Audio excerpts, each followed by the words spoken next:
আজি আমি লখিমপুৰৰ যেটো উচ্ছেদ আছিলে ধুবুৰীৰ যেটো উচ্ছেদ আছিলে আৰু গোৱালপাৰাৰ যে উচ্ছেদ আছিলে এই তিনিওটা বিষয়ক লৈ কিছুদিনৰ আগতে আমি অসমৰ মুখ্যমন্ত্ৰী ডাঙৰীয়াক সাক্ষাৎ কৰিছিলোঁ আৰু মুখ্যমন্ত্ৰী ডাঙৰীয়াই গোটেই বিষয়টো চিফ সেক্ৰেটাৰীৰ হাতলৈ লিখি দিছিলে। আজি মুখ্যমন্ত্ৰী ডাঙৰীয়াৰ সেই তেওঁ লিখি দিয়া যি আমাৰ স্মাৰকপত্ৰখন আছিলে আমাৰ স্মাৰকপত্ৰৰ ওপৰত তেওঁ লিখি দিছিলে ফৰৱাৰ্ড কৰি দিছিলে। আজি সেই বিষয়টোক লৈ চিফ সেক্ৰেটাৰীৰ লগত আমাৰ ৰাইজৰ দল আৰু কৃষক মুক্তি ছাত্ৰ মুক্তি সংগ্ৰাম সমিতিৰ উদ্যোগত আজি ধুবুৰীৰ প্ৰতিনিধি গোৱালপাৰাৰ প্ৰতিনিধি আৰু লখিমপুৰৰ প্ৰতিনিধিৰ জৰিয়তে আজিৰ মুখ্য সচিব ডাঙৰীয়াক সাক্ষাৎ কৰা হ'ল। মুখ্য সচিব ডাঙৰীয়াক কেটেগৰিকেলি কোৱা হ'ল যে লখিমপুৰত যিখিনি আমাৰ খিলঞ্জীয়া ভূমিপুত্ৰক উচ্ছেদ কৰা হৈছে তেওঁলোকৰ যিমান মাটি উচ্ছেদ কৰা হৈছে তাৰ সমান পৰিমাণৰ মাটি অন্য ঠাইত দিব লাগে। আনহাতে খ্ৰীষ্টিয়ান 20 ঘৰকো তেনেকৈ ধৰণে কৰিছিলে আদিবাসী তেওঁলোককো ক্ষতিপূৰণ দিবলৈ কোৱা হৈছে। ঠিক তেনেকৈ আন মুছলমান যিসকল লোক আছিলে তেওঁলোককো আটাইবিলাককে আমি যাতে অতি সোনকালে তেওঁলোকক এটা বিকল্প ঠাইত মাটি দি তেওঁলোকে যাতে ঘৰ বনাই থাকিব পাৰে ঘৰ বনাবৰ কাৰণে এটা গভৰ্ণমেণ্টৰ পিনৰ পৰা ওৱান টাইম ফাইনেন্সিয়েল এছিষ্টেণ্ট দিবৰ কাৰণে আমি দাবী কৰিছোঁ।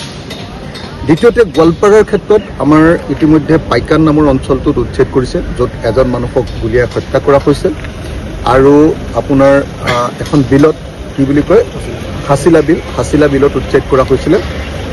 সেই হাছিলা বিলৰ উচ্ছেদৰ দুইটা বিষয় আলোচনা কৰা হ'ল, দুইটা বিষয় তন্নকৈ কোৱা হ'ল আৰু তন্নকৈ কোৱাৰ পাছত মুখ্য সচিব ডাঙৰীয়া তাত পুলিচে যে এতিয়া মানুহবিলাক খেদি আছে সেইটো বন্ধ কৰিবলৈ দাবী জনোৱা হ'ল।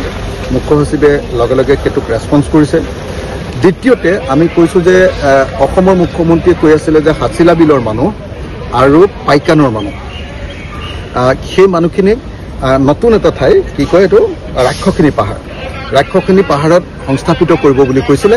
তেওঁলোকক অতি সোনকালে সংস্থাপিত কৰিবৰ কাৰণে আমি দাবী উত্থাপন কৰিলোঁ আৰু এই বিষয়টোক লৈ মুখ্য সচিবে গুৰুত্ব দি গোটেই বিষয়টো আলোচনা কৰিছে।